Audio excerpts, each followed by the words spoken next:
A few months ago, I took an Opus Mega 1 and I discovered that when the unit was turned on, I had full voltage on the battery expansion port on the side of that unit. I then took their battery expansion cable, cut the end off, put some ring terminals on it, connected it up to a golf cart battery, and demonstrated how you could take your power station and expand it by adding a 51.2 volt golf cart battery to that power station, giving you 5,120 watt hours more power. It was a pretty cool deal. I was asked then if I would try to do the same thing with a Pecron power station. And today I've got my Pecron E1500 LFP that we're going to see if we can do that with as well. Now I'm going to do this a little bit differently than another channel did, where he used their auxiliary cable with some Anderson plugs on the end and just connected those up to a golf cart battery. And that's one way you can do this. And obviously, I know that you can do it already, but I'm actually going to use their battery expansion cable. And one of the reasons I got this cable and I wanted to try it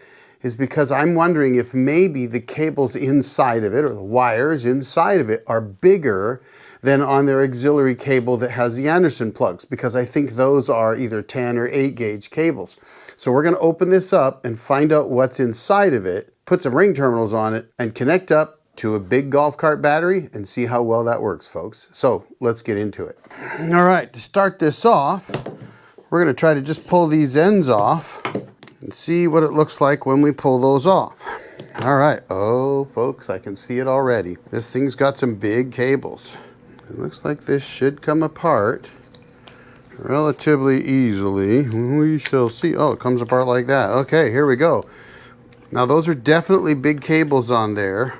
Trying to do this without stabbing myself. Well, we broke it. Here we go. Well, we're just going to break it off. How's that go? Don't do this at home.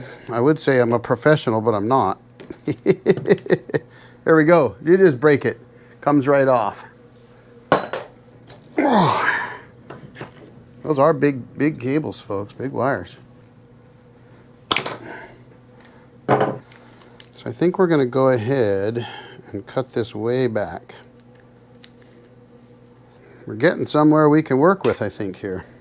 Now these guys here, I'll tape those off. We don't want to have anything there short out, but it looks good. We haven't damaged anything here. Okay, so now all I need is to take those and crimp those.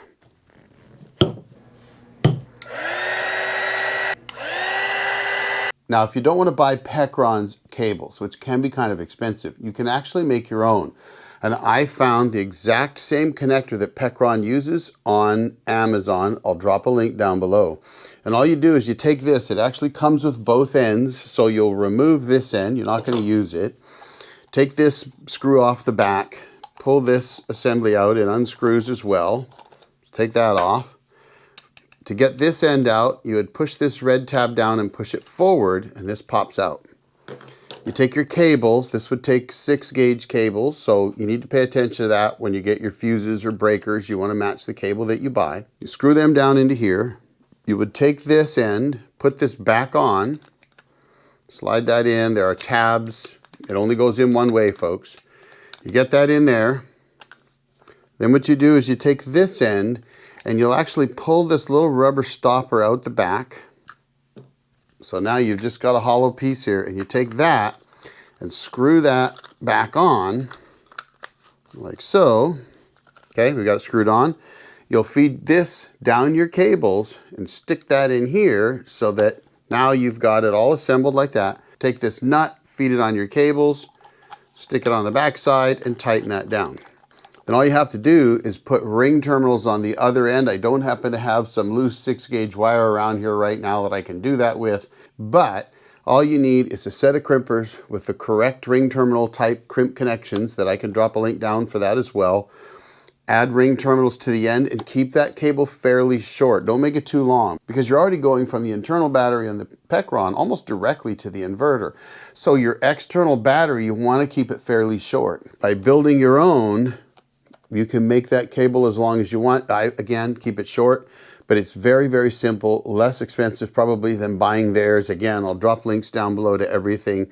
Super simple, folks. I think it's a great way to go. Probably save you a few bucks. You can customize your own cable, and it works great, folks. All right, let's continue. Okay, I've set things up a little bit here.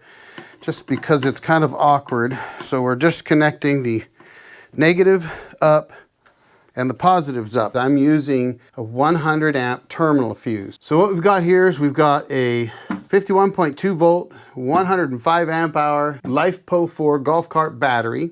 I've got my hacked cable. So the first thing I want to do is check and see if I have any voltage here with this unit off. And guess what, folks? I do. I've got 54 volts. And what I'm going to do is we're going to connect this up and hopefully we don't get any sparks. Okay, we are now connected up. I'm going to turn on the big battery and then we're going to go ahead and turn on the Pecron. When I hit my DC button, I can see that I've got 55.4 volts. When I look at my battery over here, I've got 55.7. Now what we're going to do is we're going to hook up a ceramic heater and see what happens. Does it draw off of both batteries? So let's grab that ceramic heater, plug that guy in. All right, folks, we are running the heater right now. I can feel the heat coming out of it. We're showing 810 watts right now, dropping to 54 volts. Over here, I see a discharge of 14.56, 15.21 amps. And we're down to 54.3, and here we're at 53.8 volts. So they're both drawing right now. So according to my quick calculations, we're pulling over 900 watts out of that big golf cart battery, and we're showing over 1100 watts of usage here. So now the interesting thing is that we are pulling a lot of power out of that. That is showing a lot of power usage. That's on the AC side. What that tells me is that it's drawing from both the golf cart battery and the Pecron, and it's reporting the total amount of power being used up top here. And honestly, that big battery over there is providing most of that power, which you would expect because it's more than 3 times the power of the Pecron. So we're looking pretty good. We are definitely discharging about 1,000 watts off of that battery right there, which means we're pulling a little over 160 to 200 watts off of the Pecron. So this is working, folks. This is absolutely working. Now I can tell you a couple things that I learned when I did this with the Opus Mega 1. This Pecron is paralleled to that other battery. Because that other battery is bigger, it will provide more power and they will come down relatively evenly, though the Pecron will completely discharge first. It'll keep running because it's got that power coming out of the other battery. When you charge up the Pecron, it will also charge that other battery because those two batteries are parallel. What that means is if I were to charge the other battery up with its charger, guess what? It would also charge up the Pecron. Goes both ways. If you hook up solar power to the Pecron, it's going to also charge the other battery. So everything works between these two batteries as if that big golf cart battery is actually just part of the Pecron. I found the same thing happened when I did it with the Opus Mega 1. And I can see it happening here. I know that Jasonoid did it with their auxiliary cable, which has smaller cables in it that connect to Anderson's, and he had to cut those off and then put them into his breaker. But that's it. There you have it. It works. I want to take a moment to thank my members. Thank you very much for being here and supporting the channel. I really do appreciate it. It helps me out a whole bunch. And meanwhile, folks, I'm going to go ahead and drop another video just for you right here to check out. Thank you very much for watching. Y'all have a great day. I'm going to go look at something else I can hack up. The old Jarhead out.